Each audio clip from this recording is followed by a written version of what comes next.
In this video, we have the SA-12 representing Sundown Audio. And if you'd like to know how it stacks up against its competitors, stick around. We got the EVL-12 coming right up.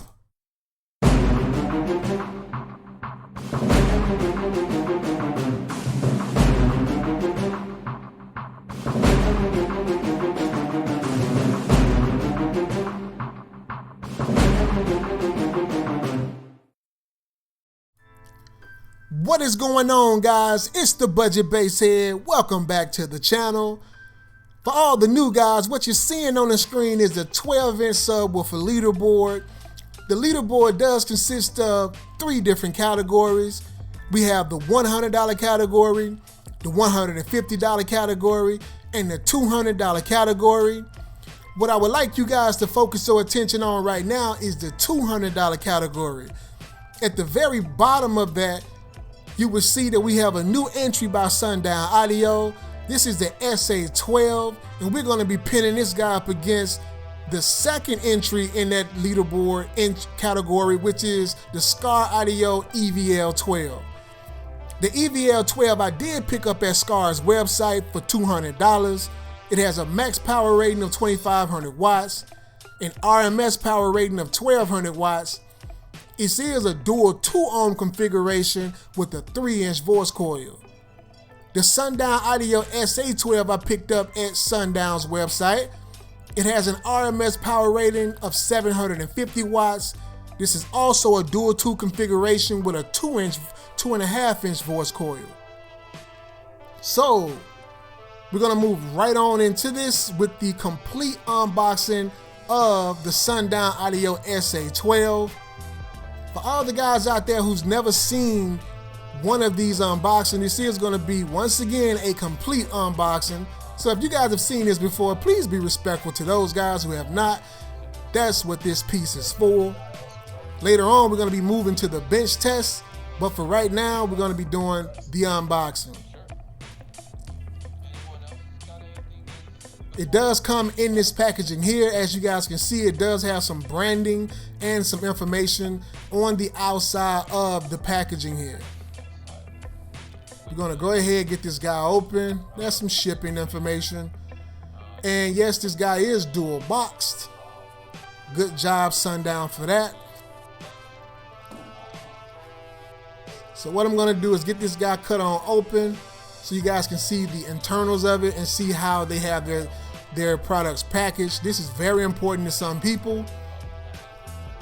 And as you guys can see, I do have damage here to my internals. That is not good. I mean, the foam obviously has done its job, but man, it looked like somebody dropped this thing pretty heavy and it broke that foam.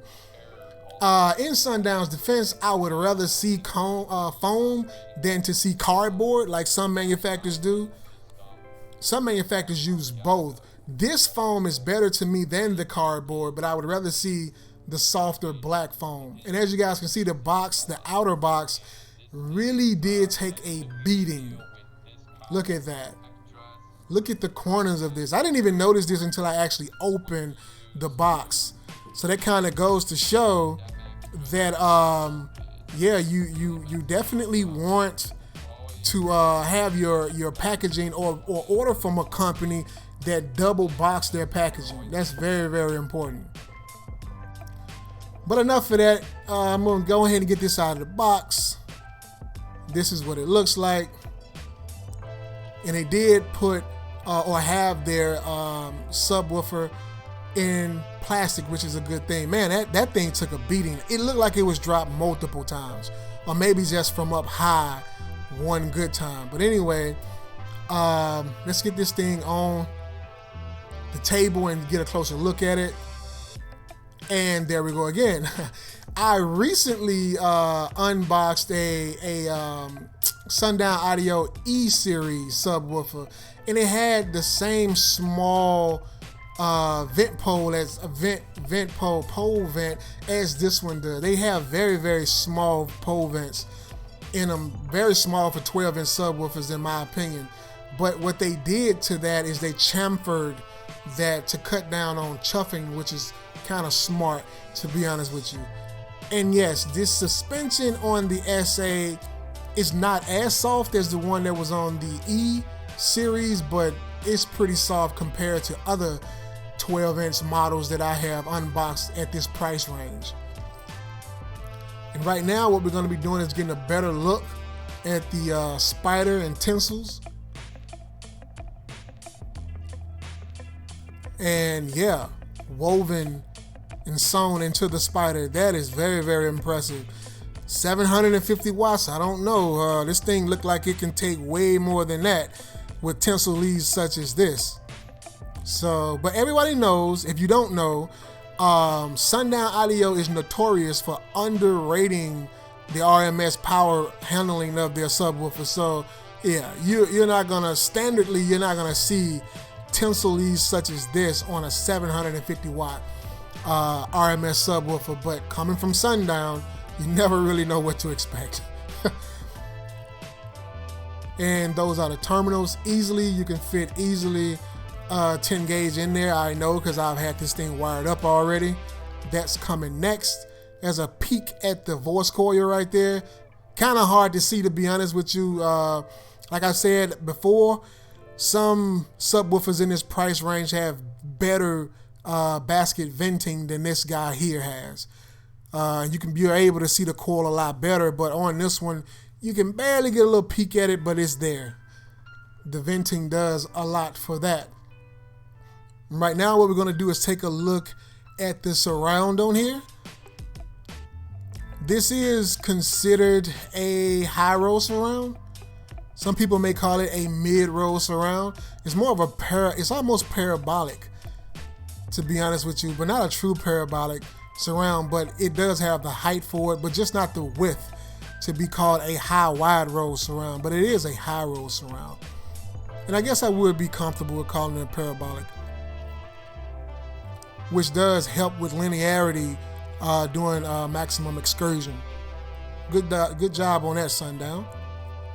Right now what we're going to be looking at is the basket, boot, and vent pole. First up, the basket, which does look very sturdy in my opinion.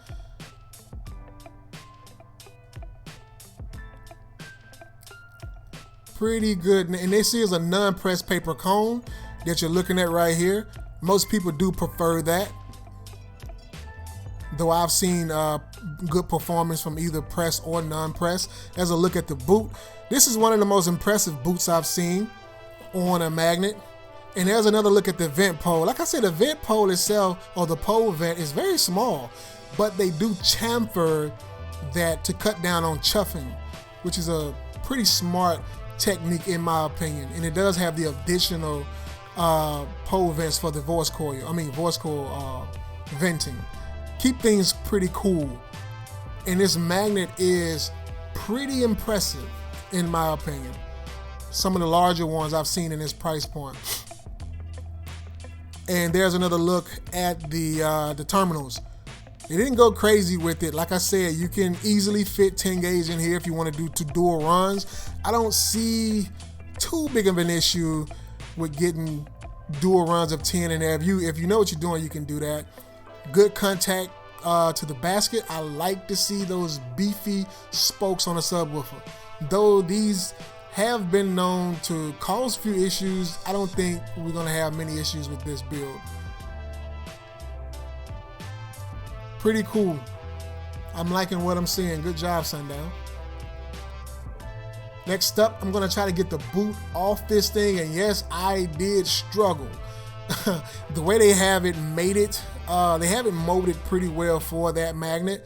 I'm going to skip through some of this for you guys because it did take me a while to get it off. But once I did got it off, I was impressed with what I seen. There it is. 2 big old slugs.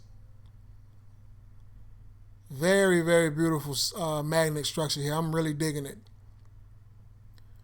So if you guys are wondering where all that power come from, this reputation of this subwoofer is coming from right there, the motor. It does all the work. Well, not all the work. Voice coil plays a part in that as well. And I've gotten to the point now where I'm just gonna test all magnets from these manufacturers. There have been a couple rumors There is a video floating around with someone getting something from a Sundown yard sale and his magnets weren't charged. But Sundown warns you of those type of things before you buy things from their yard sale. But that's a very rare occasion. And right now what we're going to do is get this thing wired up. We do have it on the test bench, and we're going to be wiring this up in series to 4 ohms. So that's pretty much what I'm doing now. There's my jumper.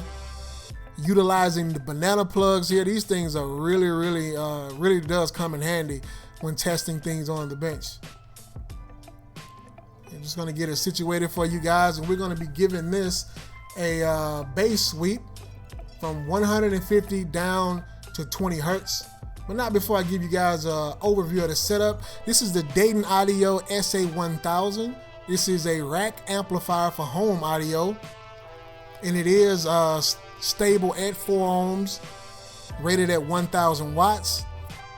I'm going to be pushing around 850 continuously through this thing, but at peaks you will hit that 1000 mark. Definitely very efficient.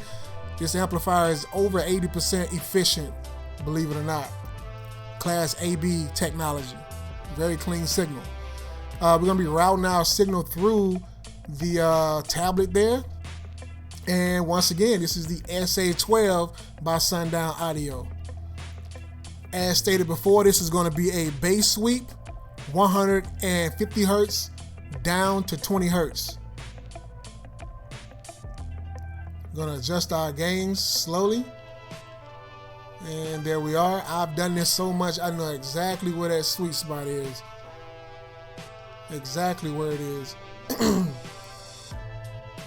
Oh, I'm sorry, guys. Let me get the volume going for you so you guys can hear this.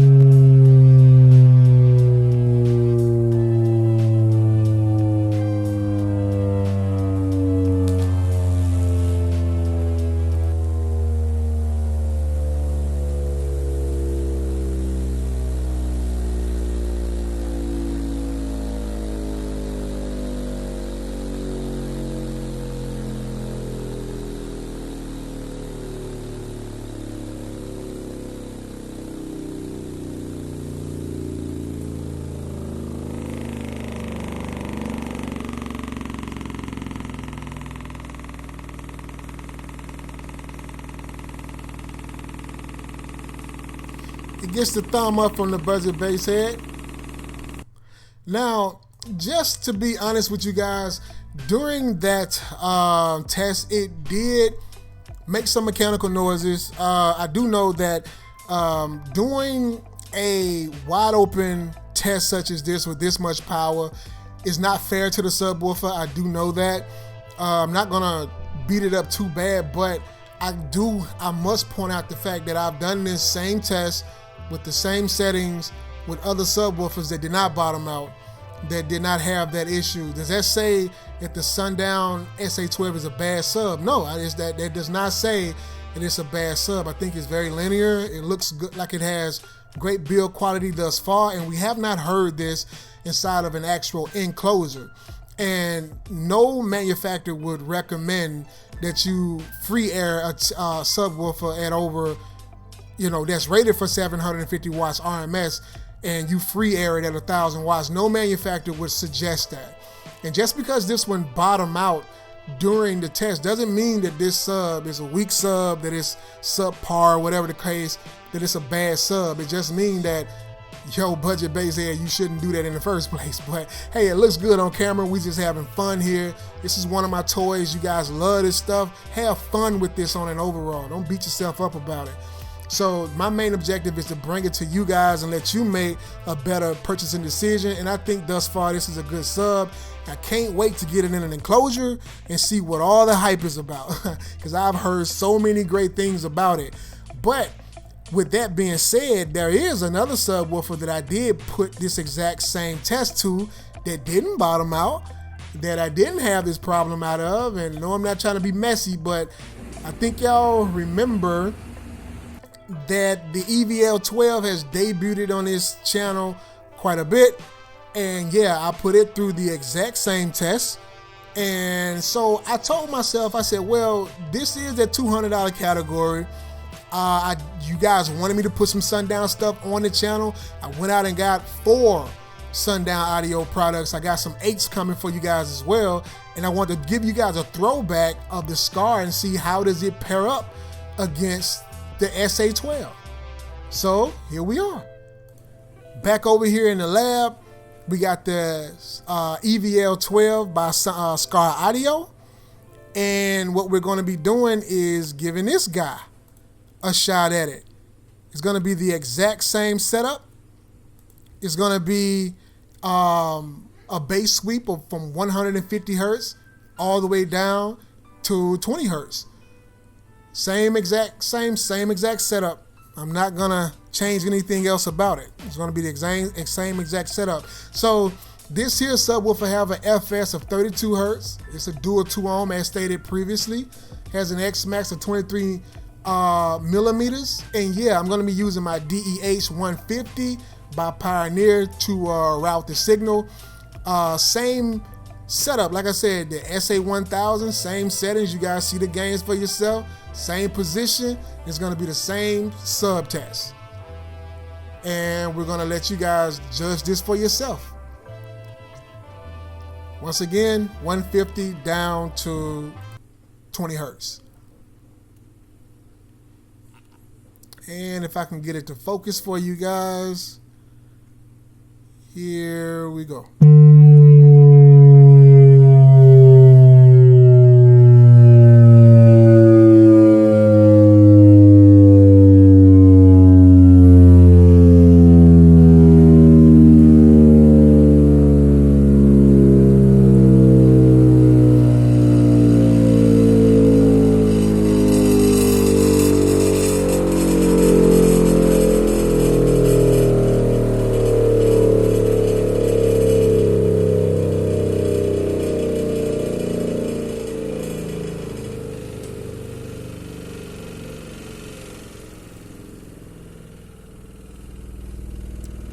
And there we go. So I kind of want to leave this in you guys' hand. What exactly do you think about that? We have 2 subwoofers that's reasonably priced the same. Honestly, the Sundown is a bit more expensive than the EVL-12 by 20 bucks. Just looking at the performance on the bench, do you think that the Sundown audio is worth it just by the visual representation that you just gotten in? Keep in mind, we still got a box test coming up in-house. I got a new setup for you guys. Hope you love it. And we also got a trunk test for the vehicle coming up as well. So we got 2 more categories. I want you guys to go and vote on this guy. Vote on what you think, what your opinion is about this. And we'll see. But right now, what I want to do is just leave this with you guys. For all the new guys, if you are into DIY builds, comparisons and competitions, please consider clicking that subscribe button so you don't miss a thing.